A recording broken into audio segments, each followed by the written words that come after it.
ఇంకొక ముఖ్యమైనటువంటి విషయం నేను మీ దృష్టికి తీసుకొచ్చే ప్రయత్నం చేస్తా.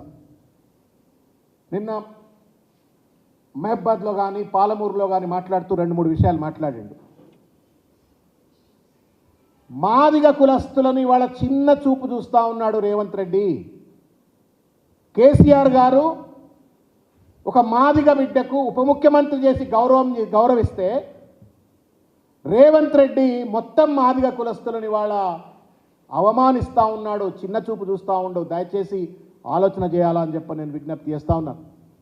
నేనంటలే ఈ మాట. మీ పార్టీలో ఉన్న నరసింహులు గారే మొత్తుకుంటా ఉన్నారు, మీ పార్టీలో ఉన్న మంద జగన్నాథం మొత్తుకుంటా ఉన్నారు, మీ పార్టీలో ఉన్నటువంటి ఒక వి హనుమంతరావు మొత్తుకుంటా ఉంటూ మాదిగలకు అన్యాయం చేస్తున్నావు అని చెప్పని. ఒక పక్క మాదిగలకు అన్యాయం చేస్తావు, మరో పక్క అంబేద్కర్ విగ్రహాన్ని అగౌరవపరుస్తావు. నీకు దళితులు ఎట్లోటేయాలి రేవంత్ రెడ్డి అని చెప్పని ఇవాళ నేను సూటిగా ప్రశ్నిస్తూ ఉన్నాను.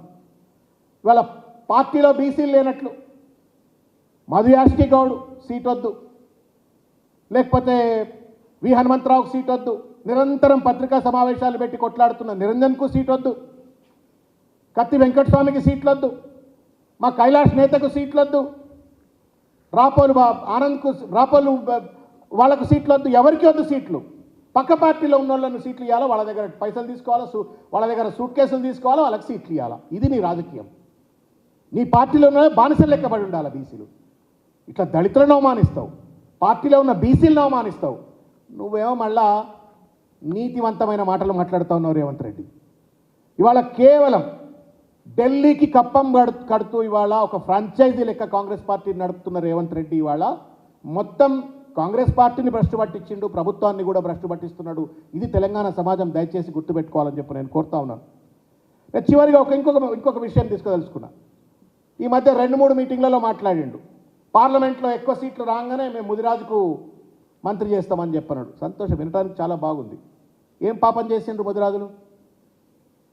మీరేమో ఆగమాగమైపోయి ఉరుకురికి మీరేమో మీ వర్గాలకు చెందిన వాళ్ళు మీరేమో పోయి మంత్రి పదవుల్లో కూర్చుంటారు. ముదిరాజులేమో సెకండ్ ఇన్స్టాల్మెంట్లు ఎందుకు ఉండాలా? కొడంగల్లో రేవంత్ రెడ్డి గెలిచినా, పాలమూరు జిల్లాలో ఎక్కువ కాంగ్రెస్ స్థానాలు గెలిచినా, చాలా ప్రాంతాలలో కాంగ్రెస్ పార్టీ గెలవడానికి కారణమైనటువంటి ఒక ముదిరాజులు నువ్వంటున్న మాటే. ఎందుకు సెకండ్ ఇన్స్టాల్మెంట్ కోసం ఆగాలా? Why is that they did not get the first opportunity?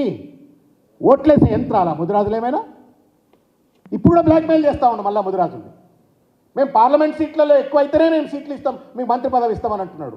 నువ్వు ఇది 10 మంత్రి స్థానాల్లో ఎందుకు ఇవ్వలేదని చెప్పని సమాధానం చెప్పట్లేవు. ఈ బ్లాక్మెయిల్ ఏంటి? ముదిరాజులను బ్లాక్మెయిల్ చేయటం ఏంటి? మమ్మల్ని గెలిపిస్తేనే మంత్రి పదవి ఇస్తాను బ్లాక్మెయిల్ చేయటం ఏంటి? సెకండ్ క్లాస్ సిటిజన్స్గా ఎందుకు ట్రీట్ చేస్తూ ఉన్నావు? కోమటిరెడ్డి వెంకటరెడ్డి మంత్రి కావచ్చు, ఉత్తమ్ కుమార్ రెడ్డి మంత్రి కావచ్చు, రేవంత్ రెడ్డి మంత్రి కావచ్చు, ఇంకెవరెవరో కావచ్చు మంత్రులు. కానీ ఎక్కువ శాతం ఉన్నటువంటి ఒక ప్రజలకు సంబంధించిన ప్రతినిధి అయిన ముదిరాజు ఫస్ట్ ఇన్స్టాల్మెంట్లో ఎందుకు మంత్రి కావాలని చెప్పు. మరి సెకండ్ ఇన్స్టాల్మెంట్లు ఇస్తాడట, బిచ్చం వేస్తున్నావు ఆ ముదిరాజులకి ఏమన్నా? అది హక్కు. ఆ హక్కును కాలరాసి మళ్ళా దానికి పార్లమెంట్లో గెలిపిస్తే మళ్ళీ ఆ ముదిరాజుల కోట్లు ఇస్తాను. కర్రు కాల్చి వాత పెట్టాలా అని చెప్పి నేను విజ్ఞప్తి చేస్తా ఉన్నా ముదిరాజు బిడ్డలకు. ఇది సెకండ్ క్లాస్ ట్రీట్మెంట్. వాళ్ళేమో మొట్టమొదటి కుర్చీలో కూర్చుంటారట ముదిరాజులు. ఓట్లేసిన ముదిరాజులేమో వాళ్ళ ప్రతినిధులేమో సెకండ్ ఇన్స్టాల్మెంట్లో రావాలట, అది కూడా పార్లమెంట్లో గెలిపిస్తే అట. రేవంత్ రెడ్డికి కర్రు కాల్చి వాత పెడితేనే ఈ ఎన్నికల్లో ముదిరాజులకు న్యాయం జరుగుతుంది. దయచేసి ఈ బ్లాక్మెయిల్ టాక్టిక్స్ను గుర్తించాలని చెప్పని నేను ముదిరాజు బిడ్డల్ని కూడా నేను విజ్ఞప్తి చేస్తూ ఉన్నాను. ఇవాళ ఏది పడితే అది మాట్లాడతారండి. నేను అల్లాటప్పగా రాలేదు, తాతల తండ్రుల పేరు చెప్పుకొని రాలేదు అని చెప్పని రాహుల్ గాంధీని పరోక్షంగా అవమానిస్తూ ఉన్నాడు. సోయి ఉండి మాట్లాడుతుండా, సోయి లేకుండా మాట్లాడుతూ ఉండా రేవంత్ రెడ్డి ఇష్టం వచ్చినట్టు మాట్లాడుతూ ఉన్నాడు. ఇవాళ ఇంకొక ముఖ్యమైనటువంటి విషయం ఏంటంటే, అధికారంలోకి వచ్చినప్పటి నుండి కూడా ఇప్పటి వరకు మిత్రులారా ఒక విషయం నేను గుర్తు చేస్తూ ఉన్నాను. ఒక అభద్రతతోటి, ఒక భయంతో, 2 ఎక్స్ట్రీమ్స్. ఒక సైడ్ ఏమో కంప్లీట్గా భయం, అభద్రత, ఇంకో పక్కనేమో పూర్తిగా అరగన్స్. ఈ రెండిటి మధ్యన అహంకారము, అభద్రత మధ్యన ఊగిసలాడుతూ ఇవాళ ముఖ్యమంత్రిగా చలామణి అవుతూ ఇవాళ ఒక భ్రష్టు పట్టినటువంటి ఒక పరిపాలనని ఇవాళ అందిస్తూ ఉన్నాడు. ఇవాళ ఎడ్యుకేషన్ మినిస్ట్రీ ఆయన కింద పెట్టుకుంటాడు. గురుకుల పాఠశాలలో విద్యార్థులు చచ్చిపోతారు, ఎవడు కనీసం పట్టించుకున్న పాపన పోరు. దురదృష్టం ఏంటంటే media also is not highlighting that. Scott free అయిపోయింది రేవంత్ రెడ్డి.